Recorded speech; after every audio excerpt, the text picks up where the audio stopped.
It only took me almost getting killed by a murderous psycho to remember it myself. That was a shitty way to learn, so I'm gonna let you in on the secret. There's only one rule to remember. There are no rules. You're lucky, girl, because survival is never polite. An oppressive system has spent its formative years carefully crafting its own narrative to make you believe the risk of speaking out will be far more dangerous than suffocating in silence. Jesus Christ. Okay, that hasn't happened in a while. I should probably try to make this quick. Welcome back to Feelacious Knows Nothing for another Mykie EQ Masterclass, where we will analyze a mind-blowing short film from Mykie's Final Girl series, How to Stop People Pleasing. We'll be following a fierce final girl who questions an authority figure only to end up questioning her own identity. We'll also be deconstructing why the people pleaser identity might just be a disposable asset to a system of rule makers and slashers, whose narrative forces us to choose between our own expected roles in society or survival. Not really a reasonable choice in my opinion. Oh, God.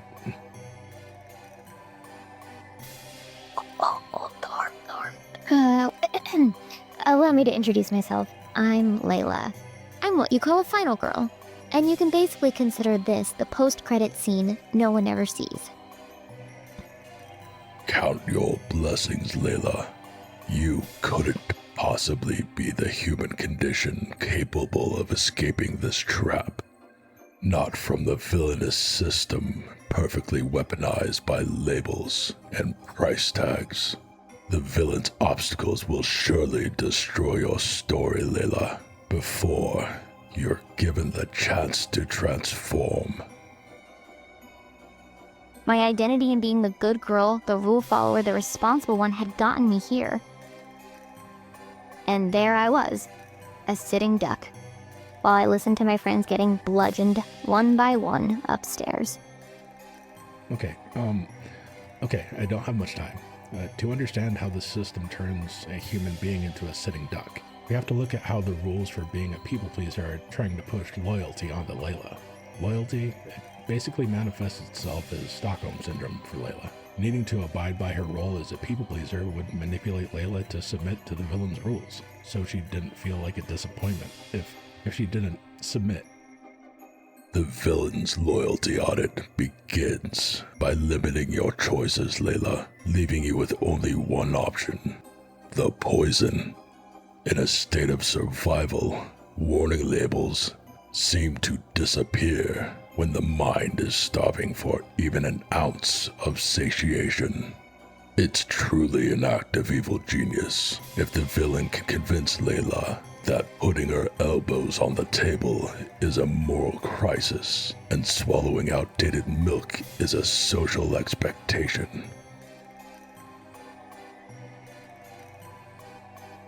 Don't put elbows on the table? I think that one's stupid. I don't care if it looks uncouth. It doesn't align with any values I have, so I'm not gonna follow it.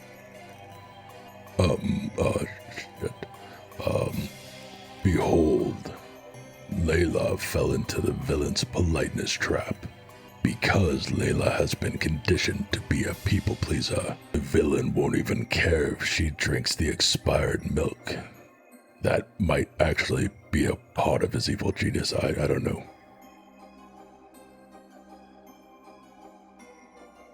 God, shit. Okay, so,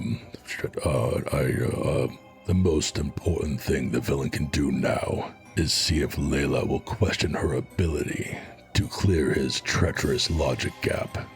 The villain has surely trained her to perform as she's expected, right? Right? And for some reason someone, or lots of people along the way, have convinced you that you have a lot of obligations and very little choice. It's simply not true.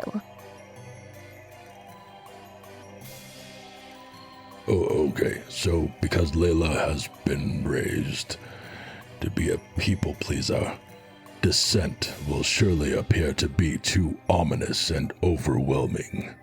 The villain won't even have to convince Layla to follow the rules if she's too afraid to break them. These societal rules are things people are just parroting. They haven't even chosen their own values, and they've never really questioned what rules they choose to follow. They hear and regurgitate someone else's rules like they're scripture. Then it's the blind leading the blind. At worst, these rules are made by the ones looking for a parrot, because they're hoping to control others, to feel a sense of power where they have none internally.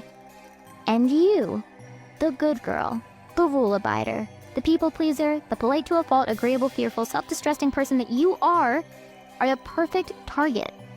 This is toxic symbiotic fuckery, and you gotta avoid it at all costs.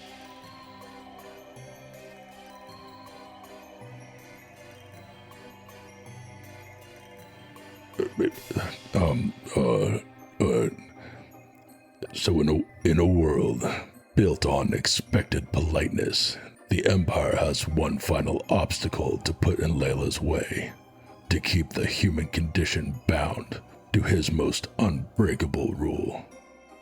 There's an unspoken 180-degree line between two subjects in film, and you're not supposed to jump to the other side of the line once it's established. It's a rule in filmmaking. It's called the 180-degree rule, and I just broke it. What will happen if Layla's investigating gaze becomes fully operational? Okay, I'm back. I've got 1 second, maybe a couple more. I think he's shredding some papers right now and looking for whiteout. The 180-degree rule is the system's safe camera angle. It dictates where you stand and ensures you never look directly into the camera. But Carol J. Clover says the answer is the act of investigating gaze. It's the moment when the survivor, or Layla in this case, stops being a passive victim and starts being an active witness in control of her own narrative. Jesus. Well, the villain is obviously busy controlling Layla's autonomy. Layla, she seems to be doing the one thing the villain, not me, the villain didn't expect her to do. And she's starting to evaluate her existence objectively. So, as a metaphor for life, the final girl is less about being the last one physically standing and more about the final girl that's left up here after facing her greatest fears. She brings us back to our instincts in a non-selfish way. In films, she drops society's expectations of her, because she has to. It's about survival. She frequently learns how to shed her people-pleasing tendencies and her habit of ignoring her needs, all things in common with the villain era, but she does not push back in a way that seeks to inflict pain or suffering onto others, like a villain would. They would. That's what they are. That's what they do. That's kind of their shtick. A final girl has to learn to balance her good intentions with doing what needs to be done in order to survive. A final girl might need to learn to burn bridges along the way, but she does so with people who were never good for her in the first place. She doesn't just burn bridges and maniacally laugh and rub her hands together because she's a villain. It's about being a human. It's messy. It's complicated. A final girl learns the rules of the reality that she's in, and then she learns how to break them in order to get to the end of the movie. Sexy. Why is Layla clearing the logic gap? It seems Layla has stopped worrying about being viewed as a disappointment. She's breaking the villain's rules and... Stop blindly following the rules. Start choosing your consequences instead. Remember your parents telling you it was a rule not to talk to strangers? That was a good rule, because you were a little dumb, and you had no clue how the world works.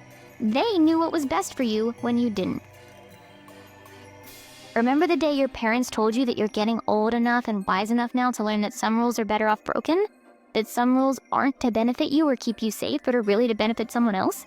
Sometimes intentionally at your expense? Yeah, didn't think so. Damn it, she's ruining my story. Oh dear God. Layla has become the final girl. The villain's grip has slipped, and she's thinking for herself. God help us all. It doesn't have to be this way. But man, would a lot of people be upset if you really realized that. Or should I say, they'd be disappointed.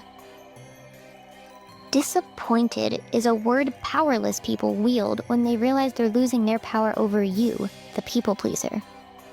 to try to scare you into keeping consistent with your identity of being the good girl. They appeal to your need for external validation and hope you won't notice the psychological manipulation tactics that they're using to get you to do what they want you to do, but that's a topic for another Final Girl. Look, all I'm saying is if you don't want to find yourself padlocked to a pipe, it's useful to continually reevaluate how often you're doing things for others in spite of the detriment to yourself.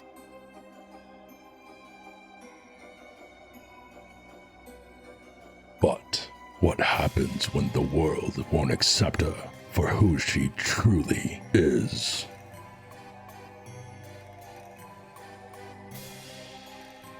Okay, I'm back. Welcome to the Resistance, Feelers. Subscribe and help me exercise this demonic system trying to take over. Next time, we'll be deconstructing why validation is fickle. Well, to put it plainly, I've graduated from speeding tickets to homicide. It's the natural progression of things, really. Wait, I think he's coming back. I have to